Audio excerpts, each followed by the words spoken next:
to our welcome to our very first team engagement live session. Thrilled to have you all here. And as way of intro, I've got Michael Bromley with me today, who is the CEO of Stone & Chalk Group. Welcome, Michael. Thank you. Exciting to be here. Well, for those of you that don't know me, I'm the co-founder of Teamgage. Hopefully you do know that, but if not, you're going to get to know me over today's session and the future engagement live sessions that we run. By way of background for Michael, I want to read this out because I want to do you justice. So Michael's background includes a 10-year career as an investment banker in the US and now building sustainable, high-performing teams in Australia. Michael is a digital and innovation change agent. He is currently leading Stone & Chalk Group, Australia's home for emerging technology, and he has over 15 years experience as a member of executive leadership teams in telecoms, financial services, online services, and consulting. Michael's accomplishments include digital transformation, product development, and delivery for many iconic organisations, including AOL, BlackBerry, Telstra, NBN, and IAG.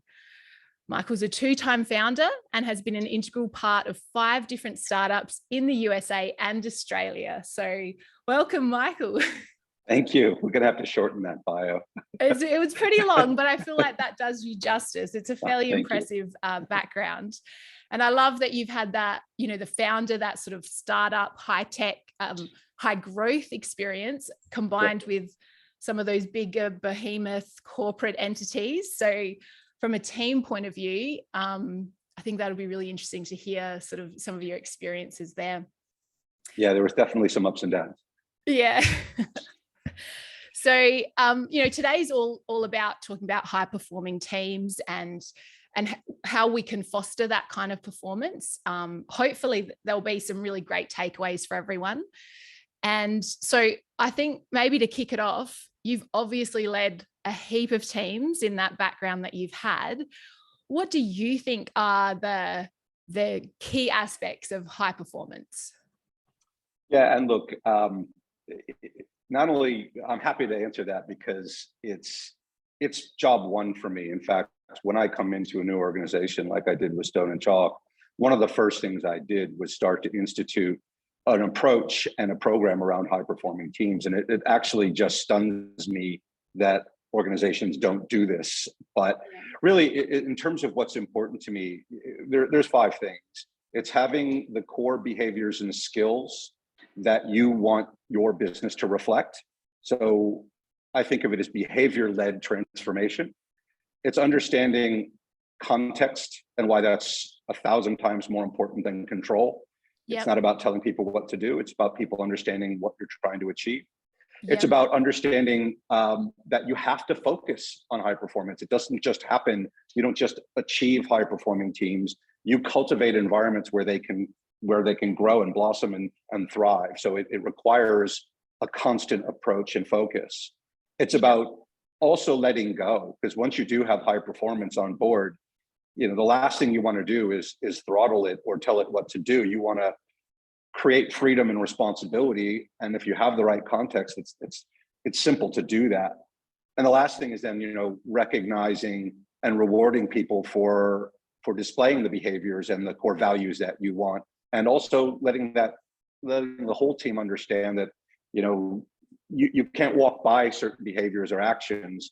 And if you do, then you're allowing them to grow in your community. So high performance for me is about putting all those things together, letting everybody understand why it's important and what we expect, and going from there. Yeah. I love that. One thing, and you have to excuse me, I take notes. So if I'm looking down, I'm writing in my notebook. One of the things you just said there, context, not control. And I want to maybe just unravel that a little bit, because I think we talk in Teamgage about principle over rules. And I think that's maybe some of these phrases aren't necessarily that well known out in our sort of business community. So maybe could you just, you know, if there's team leaders listening in, what do you mean by context, not control in a team environment? What does that mean for a leader? Yeah, it means making sure that everybody understands why you're doing something, what the stakes are, what happens if you achieve them, and what happens if you don't. And then saying to people, okay, I hired you to get us there. I didn't hire you to tell you what to do. Yeah. So control is about telling people, do this task, and this task. Context is about saying, we want to get here. Here's the rules. Here's the boundaries. Get us there. And if people understand context, first of all, you're engaging the whole person, and you're letting them build and create the way you want to achieve that purpose. And second of all, that's empowering by its very nature, but also you're getting different perspectives. I don't necessarily need it to be done my way. And control is about saying, okay, here's what you do, here's how you do it, and here's when you do it. Context is about get us there. I'm not going to tell you how to do it. Maybe you should tell me how you want to do it and get us there together. There's a great quote by the author of The Little Prince that I like to talk about all the time, which is, if you want to build a ship, you don't gather people, give them tasks, tell people to chop wood, and tell people to bring rope. Instead, you teach them to yearn for the vast and endless sea, right? Yeah. And that's what it is about context. It's about saying, we want to fall in love with the destination, and if you do, then people will go above and beyond to deliver you there. But if you just tell them what to do, they'll just achieve your tasks, and you won't go above and beyond, and then it will be it'll be somewhat emotionless, and nobody wants to work that way. Yeah. Yeah, I think that's so true. And even, it's, we oversay it, right? But the world is changing so fast. And if you're giving that context, then the team on the ground can adapt and change in real time as needed, as opposed to waiting for things to flow up to management and then like solutions and changes flowing back down, which is just too slow in today's world. So it's too slow, and it's a bad idea. Yeah. Because the further you get away from the decision or the problem, the less that person has context to be able to make a good decision. And so not only are you taking longer, you're taking longer to get a worse decision. Yeah. And it just makes no sense whatsoever. So it's just bad business. And it's so much more enjoyable as an employee to have that agency within your role to sort of, I know where we have to go, but I can work out how to get there. I think that's also a really interesting topic, thinking about the Great Resignation and how we can attract or keep the really great staff we have. We have to sort of let them be the best version of themselves. And a really big part of that is letting them own some decisions and some actions themselves. Yeah, and look, it's also being purpose-driven. It doesn't matter whether you're a non-for-profit or for-profit, you can have a purpose. Yeah. And if you give that purpose as context to everybody in the organization, and then let them adopt the purpose, then suddenly it's their purpose, and it's a collective marching toward a purpose, as opposed to a bunch of people trying to deliver on a bunch of KPIs. Yeah. And so you're right, it's agency and it's empowerment that I think people will then find ways around problems we never thought could happen. And it's amazing to watch.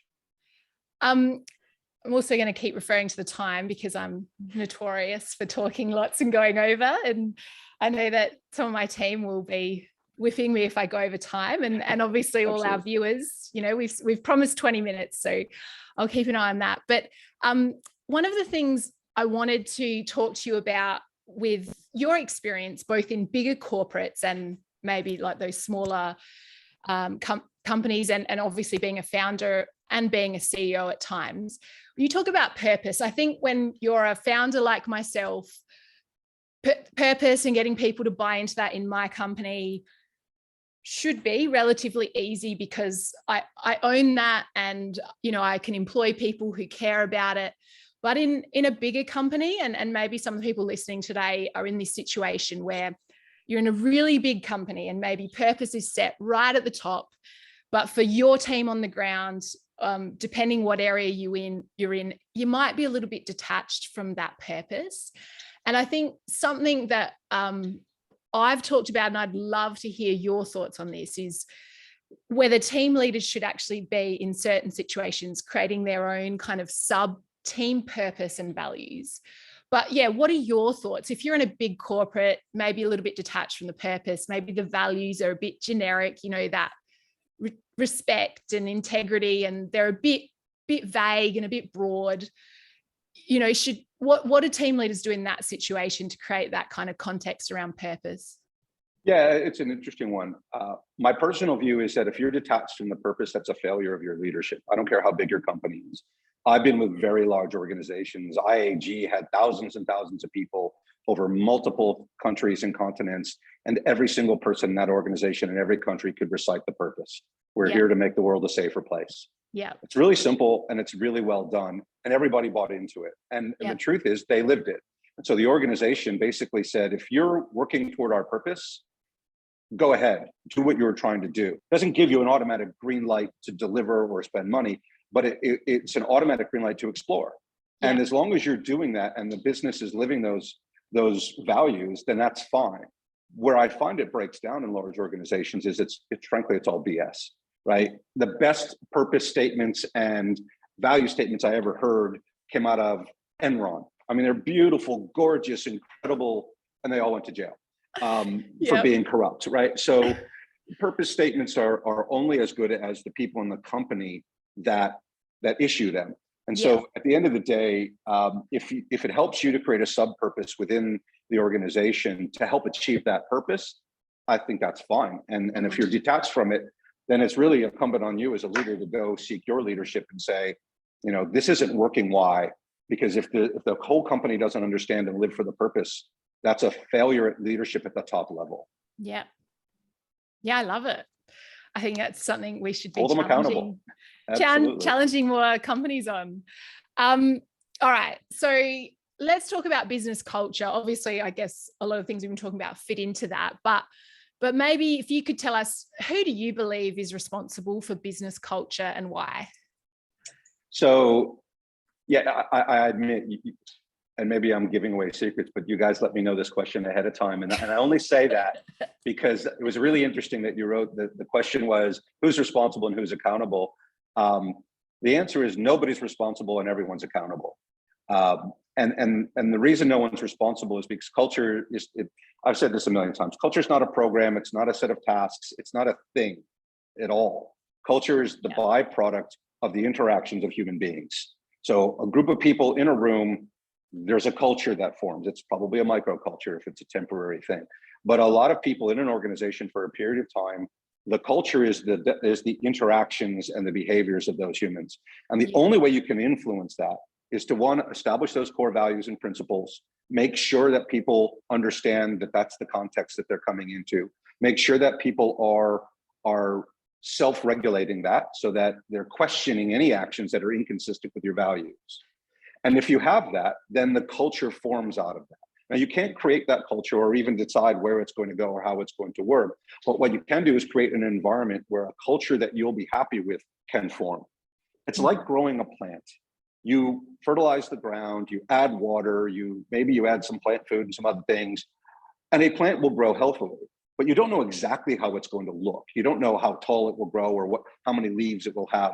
What you know is it'll be a plant that you're happy with.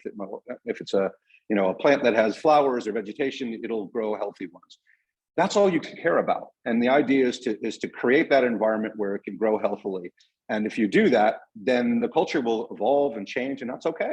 Because it doesn't have to be one thing, because it's not a thing.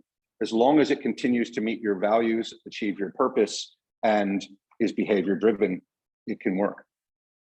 Yeah, I love that. It's that classic model, right? Like you start with the purpose, then you have your values sitting under that.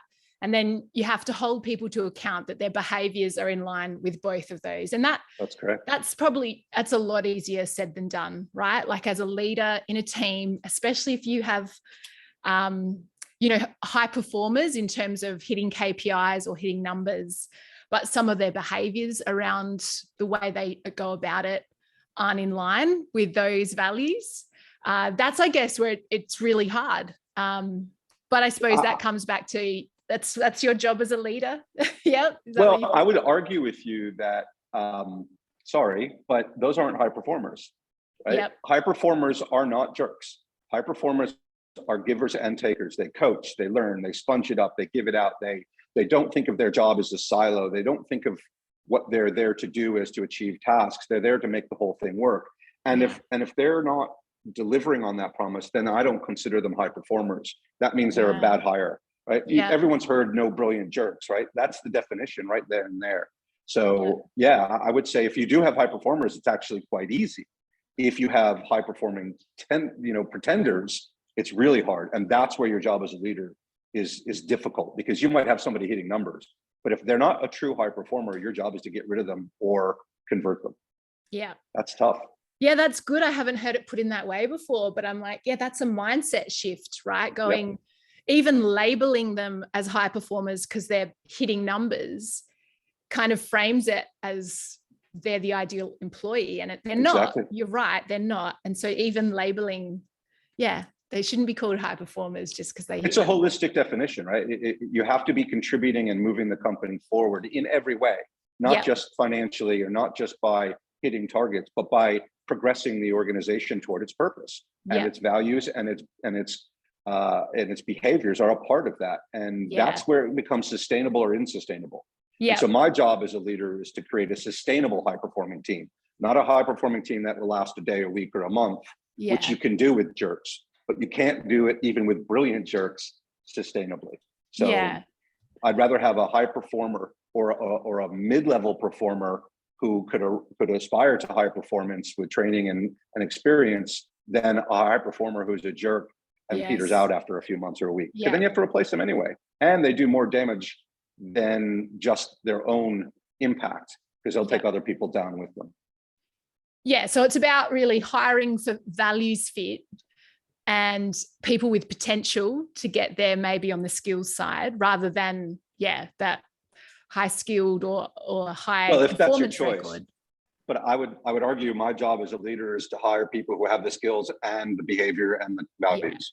Now you don't always get there, but that's what you have to focus on. And this is what I don't understand about many organizations. How can you say, especially small ones, right? Founders and startups and scale-ups in particular, you cannot afford to have non-high performers on your team. So you better have a plan.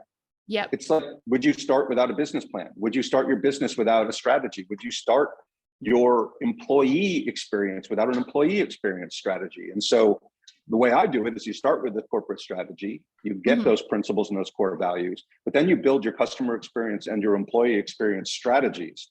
So you know, how am I going to go after high performers? What does it mean to be a high performer in our context? What does it look like? And how am I going to interview for that? And how am I going to retain those people? If you don't plan that up front, you're leaving it to chance. And I think you just lost your battery on your laptop.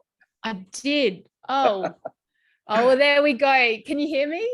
I can still hear you, but I cannot see you. Cannot see you. Yeah, it just said battery dead. Well, look, this is the beauty of live. I can probably see if I can change my output, but having said that, we are almost at the 20 minutes. So that was probably maybe my tech giving me that lovely reminder that don't go over time. Someone in the company set the battery for 20 minutes, I swear. So if all right, let's do this. This is live. This is happening. I'm going to finish the session without video, and I apologize for that. All good. I thought we weren't working with kids and animals, so we'd be fine, but there you go. Look, I think let's wrap it up anyway. I love giving people takeaways. And I think for me today, that context rather than control in a team environment is really important. And I think that's a really good takeaway for anyone here leading a team, to think about how can I set that context for all my team members, rather than like direct, micromanaging every task they do. Talking about purpose first. Does everyone in your team know why their job is important?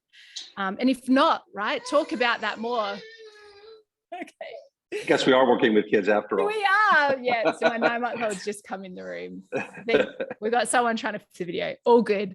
And that don't hire high performers that don't fit your values, right? Because it's just gonna cause headache down the track. And like you said, it is our job as leaders to hire people with high skill sets and good and high behavior in terms of our values. I love that. And that last one, which I wish we could have gone into further, but experience strategies. I haven't heard that before, but actually designing a strategy for the experiences you want for both your employees and your customers. So start there first. Absolutely. So thank you, Michael. I wish we had another 20 minutes. I love talking about this stuff. Thank you everyone who came in today to listen. I'm sorry my video dropped off. We'll sort that out next time. I think after this you're going to get feedback, so please submit it. We're going to iterate and improve these, and we'd love to hear what else you'd like us to talk about, who we could interview. You can also hit me up on LinkedIn. I'd love to get some direct messages from you all to hear what else you'd like to hear from. And we will see you next time. Thanks so much, Michael. Bye, everyone. Thanks. Bye, everyone.